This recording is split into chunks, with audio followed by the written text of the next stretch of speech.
സർവശക്തനായ ദൈവത്തിനും അവിടുത്തെ തിരുക്കുമാരനും പരിശുദ്ധ അമ്മയ്ക്കും 1000 നന്ദി പറഞ്ഞുകൊണ്ട് ഈ പുണ്യഭൂമിയിൽ അവർ ഈശോ നൽകിയ അനുഗ്രഹങ്ങൾക്ക് വേണ്ടി സാക്ഷ്യം പറയാനായി അവസരം തന്നതിന് ഞാൻ 1000 നന്ദി പറയുന്നു. എന്റെ പേര് ഏഞ്ചൽ താര ആന്റോ. ഞാൻ വരുന്നത് ഇരിഞ്ഞാലക്കുട രൂപതയിലെ സെയിന്റ് ജോസഫ്സ് ഫൊറൈൻ ചർച്ച് കൊടകരയിൽ നിന്നാണ്. 2024 മെയ് 16 തീയതിയാണ് ഞാൻ ഉടമ്പടി എടുക്കാനായി വരുന്നത്. ഞാൻ എൻ്റെ MSc കെമിസ്ട്രിയുടെ അവസാന കാലഘട്ടമായിരുന്നു. തീസിസ് സബ്മിഷനും ലാബ് വർക്കും എല്ലാം കൂടി എനിക്കൊരു സമാധാനം ഉണ്ടായിരുന്നില്ല. അതായത് ഞാൻ ഭയങ്കര സ്ട്രെസ്സിലായിരുന്നു. എങ്ങനെ സബ്മിറ്റ് ചെയ്യും, ഞാൻ എന്തൊക്കെ ചെയ്തിട്ടും സാറിന് തൃപ്തി വരുന്നില്ല. ആ ഒരു രീതിയിൽ ഞാൻ വളരെ ഉറക്കമില്ലാതെയൊക്കെ നടക്കുന്ന ഒരു അവസ്ഥ. അപ്പൊ ഞാൻ ആരോടധികം സംസാരിക്കാറൊന്നും ഉണ്ടായിരുന്നില്ല. മൊത്തത്തിൽ ഞാനൊരു ഹോപ്പ്ലെസ് ആയിട്ട് നടക്കുന്ന ഒരു സിറ്റുവേഷൻ ആയിരുന്നു. അങ്ങനെ ഇരിക്കെ വലിയ ആഴ്ച വന്നു. 2024 വലിയ ആഴ്ച വന്നപ്പോൾ ഞാൻ കുമ്പസാരിക്കാനായിട്ട് പോയി. കുമ്പസാരിക്കാനായി പോയപ്പോൾ ഞാൻ അച്ഛൻ്റെ അടുത്ത് പാപങ്ങളൊക്കെ പറയുന്നതിന് പകരം എൻ്റെ ഉള്ളിലെ വിഷമങ്ങൾ പറയാൻ തുടങ്ങി. അച്ഛൻ്റെ അടുത്ത് ഞാൻ അതായത് ഞാൻ ഇങ്ങനെ നിർത്താണ്ട് പൊട്ടിക്കരഞ്ഞ് പറഞ്ഞുകൊണ്ടിരിക്കുക. അപ്പോൾ എൻ്റെ അടുത്ത് അച്ഛൻ ഉപദേശം നൽകുന്ന രീതിയിൽ പറഞ്ഞു, നമുക്ക് പ്രാർത്ഥിക്കാം, പ്രാർത്ഥനയിലൂടെ നമുക്കിത് മാറ്റാമെന്ന് പറഞ്ഞു. അങ്ങനെ ഞാൻ അവിടെയുള്ള ദിവ്യകാരുണ്യ ആരാധനയിൽ പങ്കെടുക്കാനായി അവിടെ ഇരുന്നപ്പോൾ എൻ്റെ ഉള്ളിൽ തോന്നാണ് ഉടമ്പടി എടുക്കാം, ഉടമ്പടി എടുത്താൽ ചിലപ്പോൾ എനിക്കൊരു മാറ്റം വരും എന്ന്. അങ്ങനെ ഞാൻ ഇവിടെ ഉടമ്പടി എടുക്കാനായിട്ട് വന്നു. ഉടമ്പടി എടുക്കുന്ന സമയത്ത് എൻ്റെ എല്ലാം ഭൗതിക നേട്ടങ്ങളായിരുന്നു. ഒന്നാമത്തെ നിയോഗം നമുക്ക് പരിശുദ്ധാത്മാവിനെ വേണം എന്ന് പറഞ്ഞ് വെക്കാനായി പറഞ്ഞതുകൊണ്ട് മാത്രം ഞാൻ വെച്ചു. ബാക്കി എല്ലാം എൻ്റെ ഭൗതികമായ നേട്ടങ്ങൾക്ക് വേണ്ടിയുള്ളതായിരുന്നു. ഞാൻ ആദ്യം വെച്ചത്, ഞാൻ ഭയങ്കര പ്ലാനിങ്ങോടെ പോകുന്ന ഒരാളാണ്. അപ്പൊ എൻ്റെ പ്ലാൻ എന്ന് പറയുന്നത് MSc കെമിസ്ട്രി കഴിയുമ്പോൾ എനിക്ക് US PhDക്ക് പോകണം, അപ്ലൈ ചെയ്യണം. അങ്ങനെ എൻ്റെ പ്രോസസ്സിങ് സ്റ്റാർട്ട് ചെയ്യണം. വിത്തിൻ 1 ഇയർ എനിക്ക് പോകാൻ പറ്റണം. ബിക്കോസ് എനിക്ക് നല്ല ഗ്രേഡ്സും എൻ്റെ അക്കാഡമിക് സ്കോറൊക്കെ വളരെ നല്ലതായിരുന്നു. അങ്ങനെ ഒരു അഹങ്കാരം എനിക്ക് ഉണ്ടായിരുന്നു. അങ്ങനെ ഇരിക്കെ ഞാൻ ആപ്ലിക്കേഷൻ സ്റ്റാർട്ട് ചെയ്തപ്പോഴാണ് മനസ്സിലായത് എൻ്റെ 10th സർട്ടിഫിക്കറ്റിൽ കുറച്ച് മിസ്റ്റേക്സ് ഉണ്ട്. അപ്പം മിസ്റ്റേക്സ് കറക്റ്റ് ചെയ്യാൻ വേണ്ടി സ്കൂളിലോട്ട് പോയപ്പോഴാണ് മനസ്സിലായത് അത് 1 വർഷം മിനിമം എടുക്കും അത് കംപ്ലീറ്റ് ചെയ്ത് കിട്ടാൻ. 1 വർഷം എടുക്കും സർട്ടിഫിക്കറ്റ് കറക്റ്റായി കിട്ടാൻ എന്ന് പറഞ്ഞപ്പോൾ ഞാൻ വീണ്ടും ഭയങ്കര ഹോപ്പ്ലെസ് ആയിട്ട് മാറി. എനിക്ക് ഭയങ്കര ദേഷ്യം വന്നു. ഞാൻ ഉടമ്പടിയൊക്കെ എടുത്തിട്ടുണ്ടെങ്കിലും എനിക്ക് ഭയങ്കര ദേഷ്യം, ഞാൻ ഭയങ്കര ഉടമ്പടിയിൽ ഉഴപ്പാനൊക്കെ തുടങ്ങി. പക്ഷെ എന്തോ 1ാമത്തെ വട്ടം പുതുക്കാനായിട്ട് തോന്നി. അങ്ങനെ പുതുക്കാൻ വന്ന സമയത്ത് എൻ്റെ മനസ്സ് പറഞ്ഞു, ഒന്ന് മര്യാദയ്ക്ക് ചെയ്ത് നോക്കാം ഉടമ്പടിയെന്ന്. അങ്ങനെ ഞാൻ ഇവിടെ നിന്നും മാതാവിൻ്റെ അടുത്ത് ഒരു കാര്യം പറഞ്ഞിട്ട് പോയി, എനിക്ക് സാക്ഷ്യം പറയാനായിട്ട് ഒരു അവസരം തരണമെന്ന്. പിന്നീട് ഞാൻ വളരെ കൃത്യമായിട്ട് ഉടമ്പടി പാലിക്കാൻ തുടങ്ങി. ഞാൻ കുർബാനയിൽ പങ്കെടുക്കും, കുമ്പസാരം 2 ആഴ്ച എന്നുള്ളത് ചിലപ്പോൾ 1 ആഴ്ചക്കുള്ളിൽ കുമ്പസാരിക്കും. അങ്ങനെ ഒരുപാട് കാര്യങ്ങൾ ദിവ്യകാരുണ്യ ആരാധനയിലൊക്കെ പങ്കെടുക്കാനൊക്കെ തുടങ്ങി. പിന്നെ കൂടെ ഞാൻ കരയാൻ തുടങ്ങി. അതായത് വിശുദ്ധ കുർബാനയിൽ പ്രധാനപ്പെട്ട ഭാഗങ്ങൾ വരുമ്പോൾ ഞാൻ കരയാൻ തുടങ്ങും, ദിവ്യകാരുണ്യ ആരാധനയിൽ കരയാൻ തുടങ്ങുന്നു, ഉടമ്പടി ധ്യാനങ്ങൾ കേട്ടിട്ട് ഞാൻ കരയാൻ തുടങ്ങുന്നു. അങ്ങനെ ഒത്തിരി എപ്പോഴും ഞാനിങ്ങനെ ഈശോന്റെ അടുത്ത് വരുമ്പോൾ ഞാൻ കരയും, ഈശോനെ സ്വീകരിക്കാൻ വരുമ്പോൾ ഞാൻ കരയാനായിട്ട് തുടങ്ങുന്നു. പിന്നീട് ഞാൻ വലിയ പ്രോഗ്രസ് ഒന്നും എൻ്റെ ലൈഫിൽ ഉണ്ടായില്ല. അതായത് സർട്ടിഫിക്കറ്റുകളൊന്നും ശരിയായി ഒന്നും വന്നില്ല. അപ്പൊ നമ്മളൊരു പ്രത്യേക സിറ്റുവേഷനിലാണ്. ബട്ട് സ്റ്റിൽ ഹോപ്പ് ഉണ്ടാവാനായിട്ട് തുടങ്ങി. അങ്ങനെ ജപമാല റാലി പറഞ്ഞപ്പോൾ എന്തായാലും പങ്കെടുക്കാമെന്ന് വിചാരിച്ചു. ജപമാല റാലി എൻ്റെ ജീവിതത്തിൽ വലിയ മാറ്റങ്ങൾ കൊണ്ടുവന്നു. ഞാൻ ചെയ്തൊരു മണ്ടത്തരം എന്ന് പറയുന്നത്, ഞാൻ ഇട്ട ചെരുപ്പ് ഇത്തിരി പ്രശ്നമുള്ളതായിരുന്നു. അതുകൊണ്ട് തന്നെ ഞാൻ നടന്നൊരു 10 മിനിറ്റ് ആയിട്ടാവില്ല അപ്പോഴേക്ക് എൻ്റെ കാലിൻ്റെ സൈഡും അടിയൊക്കെ ഒരഞ്ഞു പൊട്ടി. നടക്കാനായിട്ട് എനിക്ക് ഭയങ്കര ബുദ്ധിമുട്ടായി. അങ്ങനെ ഇരിക്കെ എനിക്ക് പെട്ടെന്ന് തോന്നാണ്, ഇതൊക്കെ എന്ത് വിഷമം, എൻ്റെ ഈശോ ഇത്രയും അടി കിട്ടിയിട്ടാണ്, അതും കുരിശൻ താങ്ങിയിട്ടാണ് ഗാഗുൽത്താമല കയറിയത്. അങ്ങനെ വെച്ച് നോക്കുമ്പോൾ ഇതൊക്കെ എന്ത് വിഷമം എന്ന് ഞാൻ വിചാരിച്ച് ഞാൻ അങ്ങോട്ട് നടന്നു. ഒരു കാര്യം ഉറപ്പിച്ചു പറഞ്ഞു, പള്ളി എത്താണ്ട് ഞാൻ ഇരിക്കില്ല എന്ന്. അങ്ങനെ നോൺ സ്റ്റോപ്പ് ആയിട്ട് ഞാൻ ആ വേദനയിൽ നടന്നു. പക്ഷെ ജപമാല റാലിയിൽ ഞാൻ എൻ്റെ ഒരു നിയോഗവും വെച്ചില്ല. എനിക്ക് കംപ്ലീറ്റ് ചെയ്യണം, അത്രേ ഉള്ളൂ. ജപമാല റാലി കംപ്ലീറ്റ് ചെയ്യണം. അപ്പൊ ഇതിനു മുന്നേ ഞാൻ എൻ്റെ ആധാറും പാസ്പോർട്ടും എൻ്റെ ഡ്രൈവിംഗ് ലൈസൻസ് എല്ലാം ഞാൻ കറക്ഷന് കൊടുത്തിട്ടുണ്ടായിരുന്നു. പക്ഷെ എല്ലാം അവിടുന്ന് ഡിസ്പാച്ച് ചെയ്തിട്ടുണ്ടെങ്കിലും പോസ്റ്റ് ഓഫീസിലോട്ട് വിളിക്കുമ്പോൾ അവിടെ സംഭവം വന്നിട്ടില്ല, വീട്ടിലോട്ടും വന്നിട്ടില്ല. അപ്പൊ ആകെ വിഷമമായി. ഇത് വന്നാലാണ് നമുക്ക് സർട്ടിഫിക്കറ്റ് കറക്ഷന്റെ ഒരു ഭാഗം കൂടി കൊടുക്കാനുണ്ടായിരുന്നു, ഇത് കൊടുക്കാൻ പറ്റുള്ളൂ. പക്ഷെ ഇത് വന്നിട്ടില്ല. അങ്ങനെ ജപമാല റാലിക്ക് നിയോഗമൊന്നും വെക്കാതെയാണ് പോയെങ്കിലും വീട്ടിലെത്തിക്കഴിഞ്ഞപ്പോ പപ്പ എന്നെ വിളിച്ചിട്ട് പറയാണ്, ഈ പറയുന്ന ആധാറും ഡ്രൈവിംഗ് ലൈസൻസും പാസ്പോർട്ടും വീട്ടിലോട്ട് എത്തിയിട്ടുണ്ടെന്ന്. എനിക്കത് ഭയങ്കര അത്ഭുതമായി. കാരണം ഞാനത് ചോദിച്ചില്ല, ഞാനത് തരാൻ പറഞ്ഞൊന്നും ചോദിച്ചൊന്നുമില്ല.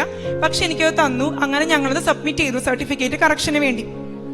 വീണ്ടും ഇങ്ങനെ പോകുന്നു. ഞാൻ വീണ്ടും കൂടുതൽ ഈശോയിലേക്ക് അടുക്കാനായിട്ട് തുടങ്ങി. കാരണം ബൈബിള് വായന എന്നെ ഒരുപാട് മാറ്റി. ഞാൻ ബൈബിളിൽ കേട്ടിട്ട് മാത്രമുള്ള പുസ്തകങ്ങളെ വായിക്കാൻ തുടങ്ങിയപ്പോഴാണ് ബൈബിളിലും നമ്മളുടെ ജീവിതത്തിനോട് സെയിം ആയിട്ട് വരുന്ന രീതിയിലുള്ള കഥകളുണ്ടെന്ന് എനിക്ക് മനസ്സിലായത്. അങ്ങനെ ഞാൻ ബൈബിള് നല്ലപോലെ വായിക്കാൻ തുടങ്ങി. ബൈബിള് ക്ലാസ്സുകൾ കേൾക്കാനായിട്ട് തുടങ്ങി. ബൈബിള് അതായത് ഞാൻ കുറെ പേരോട് പറയാനും തുടങ്ങി, ബൈബിള് വായിക്കുമ്പോൾ നല്ലതാണ്. പിന്നെ എനിക്ക് പെട്ടെന്ന് തോന്നും ഇന്ന പുസ്തകം വായിക്കി, അപ്പൊ ഞാൻ അത് പോയി വായിക്കും. അപ്പൊ അതുമായിട്ട് ബന്ധപ്പെട്ട ആരെങ്കിലും എന്നെ ഒരു വിഷമം പറഞ്ഞ് വിളിക്കുമ്പോൾ ഞാൻ പറയും, നിങ്ങൾ ഈ പുസ്തകം വായിക്കി, നിങ്ങൾക്കത് കറക്റ്റായിട്ട് നിങ്ങൾക്കത് മനസ്സിലാവും എന്ന് പറഞ്ഞ് ഞാൻ അങ്ങനെ പറഞ്ഞു കൊടുക്കാറുണ്ടായിരുന്നു. അങ്ങനെ ഇരിക്കെ പള്ളിയിൽ നിന്ന് ഞാൻ ഒരു ദിവസം അപ്പൊ എല്ലാ ദിവസവും ഞാൻ പള്ളിയിൽ പോകുന്നത് കൊണ്ട് പള്ളിയിൽ നിന്ന് ഞാൻ വീട്ടിലോട്ട് വരികയാണ്. വീട്ടിലോട്ട് വന്നു കഴിയുമ്പോൾ എന്റെ അനിയൻ, അവൻ എന്നെ പോലെ തന്നെ ഭയങ്കര ദേഷ്യത്തിലാണ് നിൽക്കുന്നത്. എന്റെ അടുത്ത് ദേഷ്യത്തിൽ എന്നെ തിന്നുന്ന അവസ്ഥയിൽ എന്നെ ചോദിച്ചിട്ട് പറയാണ്, നീ എന്തിനാ പള്ളിയിൽ പോണേ, നീ എന്തിനാ ഇപ്പൊ പ്രാർത്ഥിക്കാൻ പോണേ, നമുക്ക് എന്തെങ്കിലും നടന്നാ? അങ്ങനെ ഒരു രീതിയിൽ എന്നോട് ചോദിച്ചു. എനിക്ക് ഭയങ്കര സങ്കടം വന്നു. കാരണം എനിക്ക് മനസ്സിലായ ഒരു കർത്താവുണ്ട്. ആ കർത്താവിനെ വെല്ലുവിളിക്കാൻ ഞാനില്ല, എനിക്കാവില്ല, അതിനുള്ള ശക്തിയൊന്നും എനിക്കില്ല.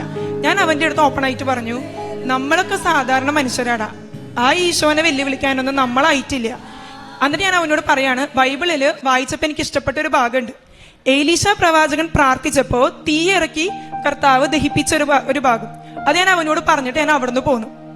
എനിക്ക് ഭയങ്കര സങ്കടമായി. ഞാൻ എന്നിട്ട് ഈശോനെയും മാതാവിനെയും നോക്കിയിട്ട് ഞാൻ കരയാണ്. ഞാൻ പറയാണ്, ഞങ്ങൾക്ക് ഈശോയെ അവന് തെറ്റുപറ്റി, എനിക്ക് തെറ്റുപറ്റി, ഞങ്ങളോട് ക്ഷമിക്കണേ. കാരണം ഞാൻ പിന്നീട് എന്റെ വിഷമങ്ങളൊന്നും വേറെ ആരോടും പറയാൻ നിന്നില്ല, ആരും എന്റെ വിഷമങ്ങൾ കേൾക്കാനും നിന്നില്ല. ഞാൻ ഈശോയോടും മാതാവിനോടും മാത്രമാണ് എന്റെ വിഷമങ്ങൾ പറഞ്ഞുകൊണ്ടിരുന്നത്. അങ്ങനെ അത് കഴിഞ്ഞ് ഞാൻ നിൽക്കുന്ന സമയത്ത് ഒരു മണിക്കൂറൊന്നും ആയിട്ടാവില്ല, ഒരു കോള് വന്നു എനിക്ക്. ആ ഒരു കോൾ എന്ന് പറയുന്നത് സർട്ടിഫിക്കറ്റിന്റെ 1ാം ഭാഗം കംപ്ലീറ്റ് ആയി, ഇനിയുള്ളത് നിങ്ങളുടെ കയ്യിലുള്ള ഒറിജിനൽ സർട്ടിഫിക്കറ്റ് തന്ന യഥാർത്ഥ കറക്ഷന് കൊടുത്ത് നിങ്ങളുടെ കയ്യിലേക്ക് ഒരു വിത്തിൻ 3 months എത്തുമെന്ന് പറഞ്ഞു. അതെനിക്ക് ഭയങ്കര അത്ഭുതമായി പോയി. കാരണം അവിടെയും ഞാൻ പ്രാർത്ഥിച്ചില്ല സർട്ടിഫിക്കറ്റ് ശരിയാവാൻ. എന്റെ വിഷമം മൊത്തം അവൻ കർത്താവിനെ വെല്ലുവിളിച്ചു എന്നതിലുള്ളത് മാത്രമായിരുന്നു. അങ്ങനെ അതും കഴിഞ്ഞു. പിന്നീട് എനിക്ക് തോന്നാണ് US പോവണ്ട, എന്തെങ്കിലുമൊക്കെ ആവട്ടെ എന്ന് വിചാരിച്ച് എന്റെ മനസ്സിൽ പറയാണ് ഗേറ്റ് എക്സാമിനും നെറ്റ് എക്സാമിനും ഇരുന്ന് പഠിക്കാനായിട്ട്. നോക്കുമ്പോൾ എൻ്റെ കയ്യിൽ വലിയ സമയമൊന്നുമില്ല. ഒരു മാസമൊക്കെ തികച്ചുണ്ടായി എന്ന് വേണമെങ്കിലും പറയാം, എന്നാലും ഒരു മാസം എന്നൊന്നും പറയാനുമില്ല. അങ്ങനെ ഗേറ്റ് എക്സാമിന് പഠിക്കാനിരുന്നു. അപ്പം എൻ്റെ വിഷയം കെമിസ്ട്രിയാണ്. കെമിസ്ട്രി ഒരു വാസ്റ്റ് ടോപ്പിക്കാണ്. അതുകൊണ്ട് തന്നെ ഞാൻ ഓർഗാനിക് കെമിസ്ട്രി എന്ന് പറയുന്ന ഭാഗം കംപ്ലീറ്റ് ആയിട്ട് വിട്ടു. ഫിസിക്കൽ കെമിസ്ട്രിയും ഇനോർഗാനിക് കെമിസ്ട്രിയുടെ 1-2 ചാപ്റ്റേഴ്സ് മാത്രമാണ് ഞാൻ പഠിച്ചത്. ഞാൻ മാതാവിനോട് പറഞ്ഞു, പരീക്ഷ എഴുതാനായിട്ട് എന്നെ തോന്നിപ്പിച്ചത് മാതാവാണ്. അതുകൊണ്ട് തന്നെ ഈ പരീക്ഷയിൽ പാസ്സാവണോ വേണ്ടിയോ തീരുമാനിക്കേണ്ടത് മാതാവാണ്. തരാൻ ഇഷ്ടമുണ്ടെങ്കിൽ എനിക്ക് തന്നാൽ മതി, ഞാൻ ഒരു പരാതിയായിട്ട് വരില്ല എന്ന് പറഞ്ഞു. അങ്ങനെ ഞാൻ പരീക്ഷ എഴുതാൻ പോയി. പരീക്ഷ എഴുതി കഴിഞ്ഞു. പരീക്ഷ എനിക്ക് അവിടെ ഹാളിൽ ഇരിക്കുന്ന സമയത്ത് ഞാൻ ഉപ്പും കാശുരൂപവും കൊണ്ടുപോയിട്ടുണ്ട്. അപ്പൊ ഞാൻ ഉപ്പിടാൻ പോയ സമയത്ത് വീണ്ടും എൻ്റെ അനിയൻ പറഞ്ഞു, ക്യാമറ ഉണ്ട്, നമ്മളെ പിടിച്ച് പുറത്താക്കും, പരീക്ഷ എഴുതിക്കില്ല എന്ന് പറഞ്ഞു. അപ്പൊ ഞാൻ അവനോട് പറഞ്ഞു, നീ കയറിപ്പോയിക്കോ, ഞാൻ ഉപ്പിട്ടിട്ടേ വരുള്ളൂ എന്ന് പറഞ്ഞു. അങ്ങനെ ഉപ്പ് പരിസരത്ത് മൊത്തം ഇട്ടതിന് ശേഷം ഞാൻ പരീക്ഷാ ഹാളിൽ കയറി. സാക്ഷ്യങ്ങളിൽ കേൾക്കണ പോലെ ഞാൻ ചുറ്റിനും നോക്കി ഒരു അടയാളത്തിനായിട്ട്. പ്രത്യേകിച്ച് അടയാളമൊന്നും കണ്ടില്ല. പക്ഷെ എന്റെ മനസ്സിൽ പറഞ്ഞു സങ്കീർത്തനം 128 വായിക്കാനായിട്ട്. അപ്പൊ ഞാൻ ഓക്കെ ഫൈൻ ഇതിൽ ഞാൻ ഇരുന്ന് ഞാൻ എക്സാം എഴുതി. എക്സാം എനിക്ക് ഭയങ്കര ടഫായിരുന്നു. ഞാൻ ഒട്ടും പ്രതീക്ഷിച്ചില്ല, അത്രയും ടഫ് എന്ന് വെച്ചാൽ അത്രയും ടഫായിരുന്നു. അങ്ങനെ ഞാൻ വീട്ടിലോട്ട് വിഷമിച്ച് വരുന്ന സമയത്ത് ഞാൻ കരയാനൊക്കെ പോവാം. ഞാൻ എൻ്റെ റൂമിൽ ഇരുന്നിട്ട് കരയാനായിട്ട് പോകുന്ന സമയത്ത് എൻ്റെ അടുത്ത് മനസ്സിൽ ഒരാൾ ചോദിക്കുകയാണ്, നിന്റെ അടുത്തല്ലേ ഞാൻ സങ്കീർത്തനം 128 വായിക്കാനായിട്ട് പറഞ്ഞേ എന്ന് ചോദിക്കുകയാണ്. ഞാനത് വായിച്ചപ്പോൾ എനിക്ക് മനസ്സിലായത് അതിൻ്റെ ടൈറ്റിൽ എന്ന് പറയുന്നത് ദൈവഭക്തന് മഹത്വം എന്നായിരുന്നു. ഞാൻ അത് വായിച്ചതിന് ശേഷം ഞാൻ അവിടെ ഇരുന്ന് കരഞ്ഞത് ഈശോ എനിക്കൊരു അടയാളം തന്നല്ലോ എന്ന് ഓർത്തിട്ടായിരുന്നു. വീണ്ടും നെറ്റ് എക്സാമിന് പഠിച്ചു. നെറ്റ് എക്സാമും എഴുതി കഴിഞ്ഞു. അങ്ങനെ ഞാൻ നോർമലായി, എൻ്റെ എക്സാംസ് എല്ലാം കഴിഞ്ഞു. ഞാൻ നോർമലായി. ഞാൻ എൻ്റെ നോർമൽ പ്രവൃത്തികളായിട്ടുള്ള ആൾക്കാരോട് ഈശോയെ പറ്റി സംസാരിക്കാനും അതുപോലെ ഞാൻ പള്ളിയിൽ പോവും. അങ്ങനെ കുറേ കാര്യങ്ങൾക്കൊക്കെ ഞാൻ വീണ്ടും അതിൽ ഞാൻ വ്യാപൃതി. അങ്ങനെ റിസൾട്ട് വന്നപ്പോൾ എനിക്ക് ഗേറ്റ് എക്സാമിന് ഓൾ ഇന്ത്യയിൽ 251 റാങ്ക് വന്നു. എന്നെ സംബന്ധിച്ചിടത്തോളം ഞാൻ പഠിച്ചിടത്തോളം 251 അല്ല, 2051 20,051 എനിക്ക് റാങ്ക് കിട്ടാനുള്ള യോഗ്യത എനിക്കില്ല. അങ്ങനെ എനിക്ക് ഓൾ ഇന്ത്യയിൽ 251 വന്നു. വാതിലുകൾ മൊത്തം അടഞ്ഞു കിടന്ന എൻ്റെ ജീവിതത്തിൽ ഒരുപാട് വാതിലുകളാണ് ഒറ്റയടിക്ക് തുറന്നു കിട്ടിയത്. അങ്ങനെ ഞാൻ ആകെ കൺഫ്യൂഷനിലായി. അതുപോലെ നെറ്റ് എക്സാമും ഞാൻ പാസ്സായി. അങ്ങനെ ഒരുപാട് കൺഫ്യൂഷനിലായി. ഇനിയിപ്പോൾ PhDക്ക് പോകണോ അതോ സെൻട്രൽ ഗവൺമെന്റ് ജോലിക്ക് അപ്ലൈ ചെയ്യണോ എന്നുള്ള കൺഫ്യൂഷനായി. അപ്പം ഞാൻ ഈശോയോട് പറഞ്ഞു, ഈശോയെ എനിക്ക് ആദ്യം എന്താണോ വരുന്നത് ഞാൻ അത് എടുക്കാമെന്ന് പറഞ്ഞു. അങ്ങനെ ആദ്യം വന്നത് PhD അഡ്മിഷൻ ആയിരുന്നു. അപ്പോൾ ഞാൻ പല ഇൻസ്റ്റിറ്റ്യൂട്ടുകളിലോട്ടും അപ്ലൈ ചെയ്തു. IIT Delhi, IIT Bombay, IISc Bangalore, IIT Hyderabad, ഇങ്ങനെ 4 ഇൻസ്റ്റിറ്റ്യൂട്ടുകളിലോട്ടാണ് ഞാൻ അപ്ലൈ ചെയ്തത്. ഫസ്റ്റ് കോള് വന്നത് IIT ബോംബെയാണ്. അങ്ങനെ IIT ബോംബെയിലോട്ട് പോകുന്ന സമയത്ത് എനിക്ക് തലേ ദിവസം പനി, ചുമ, മേലുവേദന, ഛർദ്ദിക്കാൻ വരുന്ന അവസ്ഥ. ഒന്നും വായിക്കാൻ പറ്റിയിട്ടില്ല, ഒന്നും പ്രിപ്പയർ ചെയ്യാൻ പറ്റിയിട്ടില്ല. അവിടെ IIT ബോംബെയിൽ അങ്ങനെ ഇന്റർവ്യൂവിന് പോയി. എന്തെങ്കിലും വന്നു ഇന്റർവ്യൂ അറ്റൻഡ് ചെയ്യാന്നുള്ള ഞാൻ പോയപ്പോൾ കാശ് രൂപവും ഉപ്പും മാത്രമാണ് എൻ്റെ കയ്യിലുണ്ടായിരുന്നത്. ഞാൻ അവിടെ ഉപ്പ് മൊത്തം വിതറി. അതും റൂം എന്ന് പറഞ്ഞ AC ആണ്. മൂക്കടഞ്ഞിട്ട് എനിക്ക് സംസാരിക്കാൻ പറ്റാത്തൊരവസ്ഥ. അങ്ങനെ ഇന്റർവ്യൂ ഹാളിൽ കയറുന്നതിന് മുന്നേ ഞാൻ മാതാവിനോട് പ്രാർത്ഥിച്ചു, എനിക്ക് ആരെങ്കിലും ഒരു ഗ്രേ ഡ്രസ്സിൽ കാണാൻ സാധിക്കണേന്ന്. ഞാൻ ഭയങ്കര സിൻസിയറായിട്ട് ഉള്ളു തുറന്ന് പ്രാർത്ഥിച്ചു. അങ്ങനെ ഞാൻ കയറിയപ്പോൾ തന്നെ കണ്ടത് ഒരു സാറ് ഗ്രേ ഷർട്ട് ഇട്ടിരിക്കുന്നതായിരുന്നു. അങ്ങനെ ഞാൻ കയറി. സാറ് എൻ്റെ അടുത്ത് പറഞ്ഞു, ചോക്കും ഡസ്റ്റർ എടുത്തിട്ട് തുടങ്ങിക്കോളാൻ പറഞ്ഞു. അപ്പൊ എന്താ തുടങ്ങണ്ടേന്ന് ചോദിച്ചപ്പോൾ എനിക്കൊരു ടോപ്പിക് തന്നു. അപ്പൊ എനിക്ക് അതിനെ പറ്റി ഒരു ഡെഫിനിഷൻ മാത്രം അറിയാം. അവര് പറഞ്ഞ രീതിയിൽ ഒന്നും എനിക്ക് എക്സ്പ്ലെയിൻ ചെയ്യാൻ അറിയില്ല. എൻ്റെ അടുത്ത് കുറെ സ്ട്രക്ചറൊക്കെ വരയ്ക്കാൻ പറഞ്ഞു. ഞാൻ ബോർഡിനകത്ത് ചോക്കും പിടിച്ച് സ്റ്റക്കായി നിൽക്കാം. ഞാൻ ആ സമയത്ത് കാശ് രൂപം പിടിച്ച് ഞാൻ മനസ്സിൽ പറഞ്ഞു, എൻ്റെ മാതാവ് എനിക്ക് ഇവിടുന്ന് നാണം കെട്ടു പോകേണ്ടി വരുന്നൊരു അവസ്ഥ ഉണ്ടാക്കരുത്. അതായത് എന്നെ കളിയാക്കിയിട്ട് ഇവരെന്നെ ഇവിടുന്ന് വിടരുത്. എന്തെങ്കിലും പറഞ്ഞാൽ മതി, സെലക്ഷൻ ഇല്ലെങ്കിലും കുഴപ്പമില്ല, എന്തെങ്കിലും പറഞ്ഞിട്ട് എന്നെ ഇവിടുന്ന് വിടണം എന്നാണ് ഞാൻ പറഞ്ഞത്. ആ സമയത്ത് ഞാൻ പോലും അറിയാണ്ട് എൻ്റെ കൈ ചലിക്കാൻ തുടങ്ങും. അതായത് ഞാൻ ഇവർ ചോദിക്കുന്നത് ഞാൻ പടപടാ മറുപടി പറയുന്നു, എൻ്റെ കൈ ഇങ്ങനെ പോകുന്നു, ഞാൻ എന്തൊക്കെയോ വരയ്ക്കുന്നു. എല്ലാവരുടെയും ഇന്റർവ്യൂ ഒരു 40 മിനിറ്റ് ഒക്കെ ഉണ്ടായിട്ടുണ്ടാവും. എൻ്റെ ഒരു 15 മിനിറ്റ് ഉണ്ടായിരുന്നു സംശയമാണ്. അങ്ങനെ ഞാൻ അവിടെ നിന്ന് ഇറങ്ങി തിരിച്ചു വീട്ടിലെത്തി. വീണ്ടും പനി. ആ ഇന്റർവ്യൂവിന്റെ സമയത്ത് മാത്രം എനിക്ക് പനിയോ ജലദോഷമോ ഉണ്ടായില്ല. കയറുന്നതിന് മുന്നും കയറിയതിന് ശേഷം എനിക്ക് വന്നു ഈ പറയുന്ന പനി ജലദോഷമൊക്കെ വന്നതുകൊണ്ട് ഞാൻ വീണ്ടും റെസ്റ്റിലായി. 2 ദിവസം കഴിഞ്ഞപ്പോൾ എനിക്കൊരു കോള് വരാണ്. IIT ബോംബെയിൽ ഈ ഗ്രേ ഷർട്ട് സാറായിരുന്നു അത്. എന്നെ വിളിച്ചിട്ട് പറയാണ്, സാറിന്റെ ടീമിലേക്ക് എന്നെ സെലക്ട് ചെയ്യാന്ന് പറയാണ്. അതെനിക്ക് ഭയങ്കര അത്ഭുതമായി. കാരണം ഞാൻ ഒന്നും പഠിച്ചിട്ടില്ല, ഞാൻ ഒന്നും പറഞ്ഞിട്ടില്ല എന്ന് എനിക്കറിയാം. അങ്ങനെ ഞാൻ സാർ എൻ്റെ അടുത്ത് ഇങ്ങനെ കുറെ പറഞ്ഞപ്പോൾ സാർ എന്നെ അപ്രീഷിയേറ്റ് ചെയ്യുന്ന രീതിയിൽ പറയാണ്, ഒരു പ്രൊഫസർ ക്ലാസ് എടുക്കുന്നത് പോലെയാണ് ക്ലാസ് പറഞ്ഞുകൊണ്ടിരുന്നത്. അപ്പൊ ഞാൻ ബോർഡിലോട്ട് തിരിഞ്ഞെഴുതുന്ന സമയത്ത് ഇവിടെയുള്ള സാറുമാരൊക്കെ അങ്ങോട്ടും ഇങ്ങോട്ടും നോക്കി ചിരിച്ചു എന്ന്. അപ്പൊ തന്നെ അവർ സെലക്ട് ചെയ്യാനുള്ള ഒരു തീരുമാനം എടുത്തു തന്നെ. അങ്ങനെ ഞാൻ കരയാനായിട്ട് തുടങ്ങി. കാരണം ഞാൻ കരയാൻ തുടങ്ങിയതിന്റെ കാരണം IIT ബോംബെ എന്ന് പറയുന്നത് ഞാൻ എന്നോ മറന്നുപോയൊരു സ്വപ്നമാണ്. എൻ്റെ MSc കെമിസ്ട്രി ഞാൻ അവിടെ ചെയ്യണമെന്ന് ആഗ്രഹിച്ചിരുന്ന, പക്ഷെ ഞാൻ ചെയ്തത് സെൻട്രൽ യൂണിവേഴ്സിറ്റിയിൽ. അപ്പം ഞാനത് മറന്നുപോയൊരു സ്വപ്നം, ഞാൻ പിന്നീട് ചോദിക്കാത്തൊരു സ്വപ്നം. എൻ്റെ ഈശോ എനിക്ക് വേണ്ടി അത് ഓർത്ത് വെച്ച് എന്നെ അവിടേക്ക് എത്തിച്ചു. അതിലെനിക്ക് എത്ര നന്ദി പറഞ്ഞാലും ഈശോയോട് മതിയാവില്ല. ഞാൻ പറഞ്ഞ ഉത്തരങ്ങൾ ചെക്ക് ചെയ്തപ്പോൾ എനിക്ക് മനസ്സിലായ ഒരു കാര്യമുണ്ട്, ഞാൻ പറഞ്ഞ എല്ലാം ശരിയായിരുന്നു.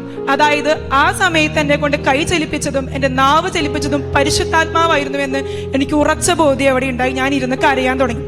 ഞാൻ കരഞ്ഞത് എൻ്റെ ഒരു ഭൗതിക നേട്ടങ്ങൾക്കല്ല. ഞാൻ ചോദിക്കുമ്പോൾ എൻ്റെ കർത്താവ് എനിക്ക് മറുപടി തരുന്നുണ്ടല്ലോ, എൻ്റെ കർത്താവിൻ്റെ കൂടെ ഉണ്ടല്ലോ, എനിക്ക് എൻ്റെ ഈശോ മാത്രമേ ഉള്ളൂ എന്ന് എന്നെ ബോധ്യപ്പെടുത്തി തന്ന ഒരുപാട് നിമിഷങ്ങളായിരുന്നു അത്. അതുപോലെ തന്നെ എനിക്ക് മാറ്റം വന്ന മറ്റൊരു കാര്യം എന്ന് പറയുന്നത് ക്യൂ പാലിക്കാന്ന് പറയുന്നത് എനിക്ക് ഭയങ്കര ബുദ്ധിമുട്ടാണ്. എനിക്ക് ഭയങ്കര ദേഷ്യം വരുന്നൊരു കാര്യമാണ് ക്യൂ നിൽക്കാന്നുള്ളത്. ഞാൻ അതിനിപ്പോൾ എന്ത് ചെയ്യുന്നു എന്ന് വെച്ചാൽ എപ്പോഴും കയ്യിൽ ഈ ജപമാല ഉണ്ടാവും. ജപമാല കയ്യിൽ വെച്ചിട്ട് ഞാൻ എന്ത് ചെയ്തു എന്ന് വെച്ചാൽ ഈശോ എന്നും എപ്പോഴും നന്മ നിറഞ്ഞ മറിയം മാത്രം ചെല്ലും. ജപമാല കയ്യിൽ വെച്ച് ക്യൂല് ഈ നന്മ നിറഞ്ഞവർ, അത് മനസ്സിലല്ല ചുണ്ടനക്കെയാണ് ഞാൻ ചെല്ലുക. അപ്പൊ ആരും എന്നോട് സംസാരിക്കാനൊന്നും വരില്ല, ഞാൻ എന്തോ ചെയ്യാന്ന് മനസ്സിലായി. അങ്ങനെ എൻ്റെ ഫ്രണ്ട്സ് ഇത് കണ്ടുപിടിച്ചു ഞാൻ കൊന്തെത്തിക്കാണെന്നുള്ള കാര്യം. പിന്നീട് അവരും അത് തുടങ്ങി. ക്യൂല് നിൽക്കുമ്പോൾ അവരും എൻ്റെ പോലെ തന്നെ കൊന്തെത്തിക്കാനായിട്ട് സ്റ്റാർട്ട് ചെയ്തു. പിന്നീട് പറയുന്ന വലിയൊരു അത്ഭുതം എന്ന് പറയുന്നത്, എൻ്റെ വീട്ടില് പറമ്പിൽ ഞങ്ങൾ കുറെ വൃക്ഷത്തൈകൾ നട്ടിട്ടുണ്ടായിരുന്നു, കുറെ ഫലവൃക്ഷങ്ങൾ. 1 വർഷം കൊണ്ട് ഉണ്ടാവും എന്ന് പറഞ്ഞത് 2 വർഷമായി, 3 വർഷമായി, 4 വർഷമായി, ഇതുവരെ കായ്ച്ചിട്ടില്ല. അപ്പൊ ഞാനും അമ്മയും കൂടി ഈ പറയുന്ന ഉപ്പെടുത്തിട്ട് അവിടെ മൊത്തം ചുറ്റിനും ഇട്ട് പ്രാർത്ഥിച്ചു, ഈ വർഷം എൻ്റെ പറമ്പിലുണ്ടായ റംബൂട്ടാൻ, ചക്ക, മാങ്ങ, അതുപോലെ ഡ്രാഗൺ ഫ്രൂട്ട്, ഇതുവരെയായി കായ്ക്കാത്ത ഡ്രാഗൺ ഫ്രൂട്ട് എല്ലാം ഞങ്ങൾക്ക് വലിയ ഒരു വിളവ് തന്നെ ഞങ്ങൾക്ക് തന്നു. അത് ഭയങ്കരമായൊരു സന്തോഷം. അതായത് കർത്താവ് ഞങ്ങൾക്ക് എല്ലാം തരുന്നുണ്ടല്ലോ, ഞങ്ങൾ ചോദിക്കുമ്പോൾ എല്ലാം തരുന്നുണ്ടല്ലോ എന്നൊരു ഭയങ്കര സന്തോഷം ഞങ്ങൾക്ക് നൽകി. അതുപോലെ തന്നെ വേറെ കുറെ, അതായത് ഈ പറയുന്ന ഭൗതിക നേട്ടങ്ങൾ ഇതൊന്നൊന്നുമല്ല, എനിക്കുണ്ടായ ഒരു ആത്മീയ നേട്ടമുണ്ട്.